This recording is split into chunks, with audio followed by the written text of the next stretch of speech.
Kami mahasiswa Pendidikan Teknik Informatika Universitas Muhammadiyah Surakarta sedang melaksanakan PKL di CV Cipta Solutindu yang beralamat di Jalan Solo Tawangmangu, kilometer 8, Triaga Mojolaban, Kabupaten Sukoharjo, Jawa Tengah.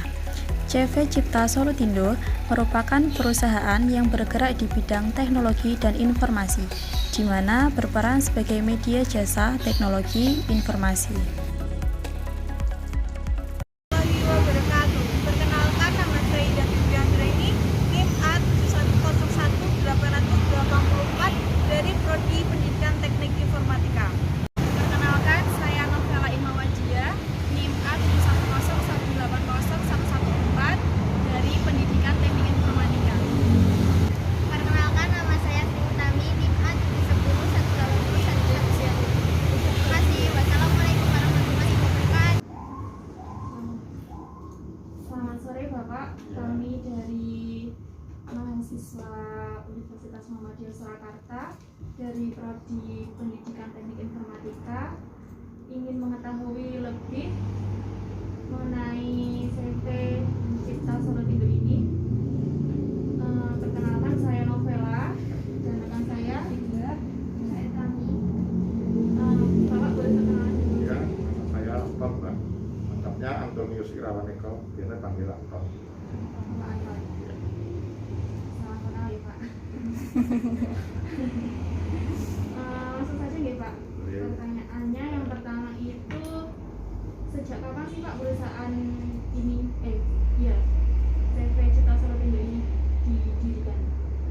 Kita berdiri secara resmi legalitas. Kalau kita secara legalitas CV Program Hukum itu Juli 2018 ya. Masih maba. Iya. Kita masih maba. Lalu yang mendasari, yang melatar belakangi berdirinya perusahaan software ini tuh apa? Yang pertama perkembangan teknologi ya. Saat ini kita melihat bahwa perkembangan teknologi khususnya aplikasi sistem itu kan pesat sekali.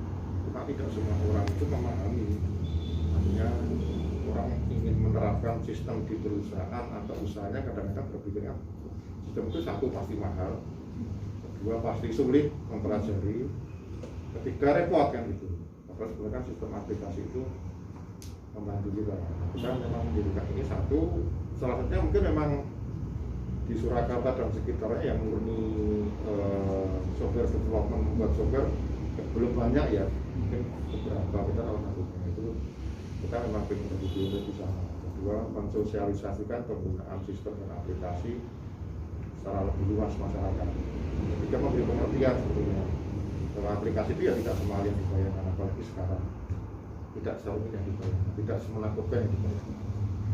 Dan efeknya sebetulnya di masa pandemi ini kan orang semakin dipaksa ya. Orang itu aja yang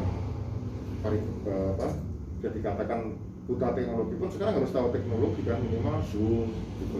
Karena anaknya sudah seperti itu, apalagi seperti saat ini. Nah, kita lihat peluang itu sih sebetulnya.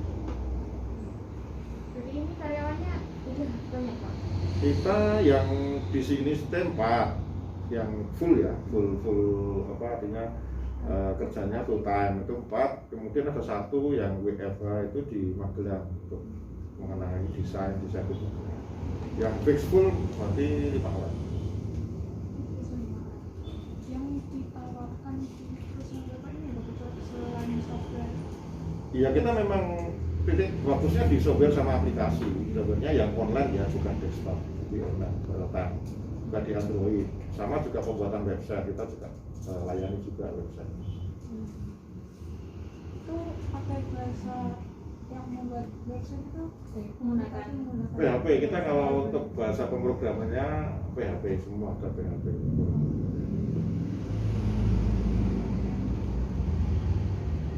Untuk biasanya kebanyakan konsumen itu membutuhkan aplikasi yang Wah, kalau di kita, karena kita kebetulan artinya kita tidak memproduksi atau menitik beratkan hanya punya satu produk. Kita punya banyak produk aplikasi. Kita untuk kasir, program kasir untuk warung makan, rumah makan itu ada, yang pakai juga ada. Aplikasi program untuk koperasi gitu ya. Koperasi. Ya ada semua. Kita semua ada aplikasi, ada sistem yang produk yang kita punya itu sudah ada konsumennya. Banyak kan seperti itu. Ada juga yang kesini, Pak, saya pengen bikin seperti ini. Jadi kita bikin custom, bukan produk. Nah, kayak radio itu, ya radio Harum itu customer kita dari Yayasan Harapan Umat, itu salah satu yayasan pendidikan Islam besar di Karawang. Kita belum pernah ketemu sama sekali. Ada juga radio itu yang pakai dari Tegal, gereja, komunitas gereja. Itu radio online. Koperasi Solo ada yang pakai program aplikasi kita, kemudian di Trenggalek ada. Nanti baru di Ponorogo. Berarti sudah cukup dikenal ya, Pak? Ya insya Allah, ini dirimu aja kesini kan, berarti kan kenal ini juga kan. Untuk setiap pembuatan itu beda-beda itu berapa? Kalau produk yang sudah kita punya, kayak koperasi, radio, kasir, itu kalau kayak kasir segala macam itu bisa dikatakan tinggal download di Play Store, kita cuma setting username sudah bisa dipakai. Nah, cuma kalau radio kita harus create kan, karena harus disesuaikan dengan nama radionya. Koperasi juga disesuaikan dengan produknya. Kita program untuk menangani HRD itu HRMS juga ada. Terus program akuntansi Basnas Kabupaten Sragen itu program penerapan program akuntansinya pakai punya kita. Masuk kita bikin apa? Kita juga bikin aplikasi kayak di puas tidak puas itu di Puskesmas Purwosari, di Basnas Sragen pakai punya kita juga. Jadi kita tidak hanya satu program. Mungkin bisa dilihat di website kita kan beberapa aplikasi program yang kita masuk portofolio web segala macam.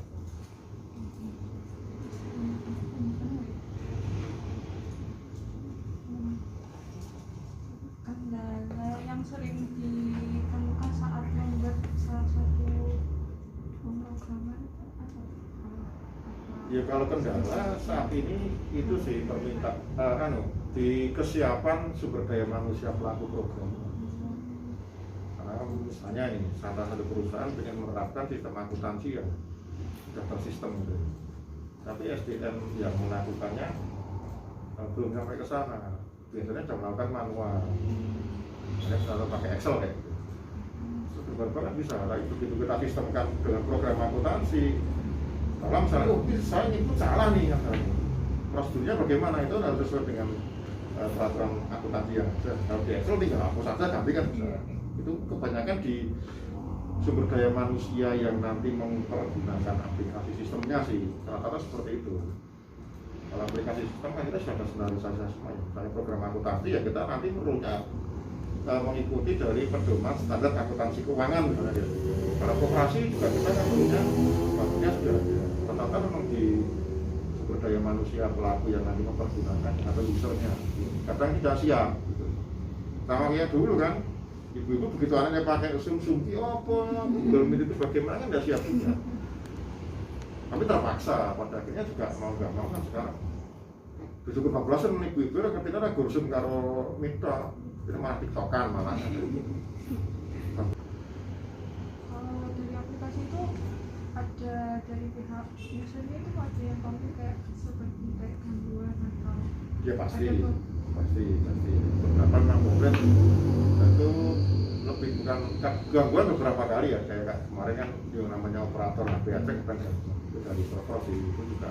Nah, gangguan juga beberapa kali karena memang Android mengharuskan kita mengupdate. Nah itu kadang-kadang kan kita perkembangan pengupdatean di Android sama kita kadang cepat Android. Nah, kita untuk melakukan penyesuaian juga butuh waktu juga. Kemudian juga ada yang justru nambah menu. Jadi belum ada Pak ini itu pasti. Karena kita kan bikinnya bukan. Kalau saya kayak jualan program MS Word itu aku mau dulu ya. Kita kan memang benar-benar membuat program yang menggunakan user kita buat. Waktu yang dibutuhkan untuk membuat sebuah aplikasi itu berapa lama? Nah, beda-beda kan itu. Beda-beda. Kalau program yang rumit itu bisa berbulan-bulan, ada yang sampai 1 tahun gitu. Jadi program yang tahu-tahu namanya perusahaan untuk melakukan survei nilai bangunan, itu kita bikin hampir 1 tahun aplikasi baru selesai akhir-akhir itu, karena rumit, kompleks sekali. Ada yang memang kita sudah jadi kayak radio tadi, kalau misalnya orang mau pakai ya tinggal ke kita, paling 2-3 hari selesai karena programnya kan sama terus. Ya kayak program kasir juga, program kasir kan melayani orang jual, orang beli dah, paling cuma ganti setting desain logo, itu 1 hari selesai karena programnya sudah ada. Tapi kalau orang benar-benar istilahnya dajake gitu ya, Pak saya pengen bikin aplikasi gini, nah itu memang tergantung dari yang mau kita bikin. Yang pengusahanya ada yang sampai 6 tahun ya ada, karena kompleksitas sistem dan aplikasi.